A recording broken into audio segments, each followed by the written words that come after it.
ಆಯ್ಲೆ ಏನೋ ನಿನ್ ತಮ್ಮನ್ ಕರ್ಕೊಂಡ್ ಬಂದಿದ್ಯಾ? ಅವನೇನು ಅವಸರನಾ?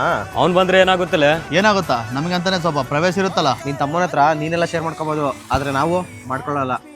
ಸರಿ ಬಿಡು, ನನಗೆ ಹೊಟ್ಟೆ ಹಸ್ತಾ ಇದೆ, ಏನಾದ್ರು ತಿನ್ಸ್ಬಾ, ನನ್ನ ಹತ್ರ ದುಡ್ಡಿಲ್ಲ. ಸರಿ ಬನ್ರಿ ಹೋಗೋಣ. ಅಣ್ಣ ನೀವು ಹೋಗಿ ಬನ್ನಿ, ನಾನು ಹೋಗ್ತೀನಿ. ಲೇ ನಿಂತ್ಕೋಲೇ.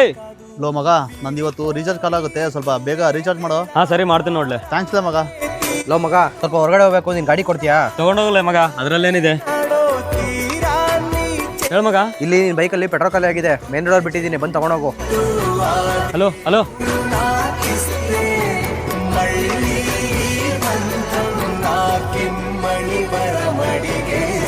ಹೌದು, ಬೈಕಲ್ಲಿ ಪೆಟ್ರೋಲ್ ಖಾಲಿ ಆಗಿದ್ದು ನಿನಗೆ ಹೆಂಗ್ ಗೊತ್ತಾಯ್ತ್ಲೆ? ನಿಮ್ಮ ಅಣ್ಣ ಇಲ್ಲೇ ಗಾಡಿ ತಳ್ಕೊಂಡು ಹೋಗ್ತಾ ಇದ್ದ, ಪೆಟ್ರೋಲ್ ಖಾಲಿ ಆಗಿದೆ ಅನ್ಸುತ್ತೆ. ಪಾಪ ಇಂಥ ಬಿಸಿಲಲ್ಲಿ ತಳ್ಕೊಂಡು ಹೋಗ್ತಾ ಇದ್ದಾನೆ. ಬಂದೇ ಇರು. ಕೊನೆಗೆ ಎಲ್ರು ನನಗೆ ಬೇಡ ಅಂತ ಬಿಟ್ರು, ಆದ್ರೆ ನೀನ್ ಮಾತ್ರ ಬಿಡ್ಲಿಲ್ಲ. ಅಣ್ಣ ನಾನು ನಿನ್ನ ತಮ್ಮ ಇದ್ದೀನಣ್ಣ, ನಾನು ಹೆಂಗೆ ಬಿಡ್ತೀನಣ್ಣ ನಿನ್ನ?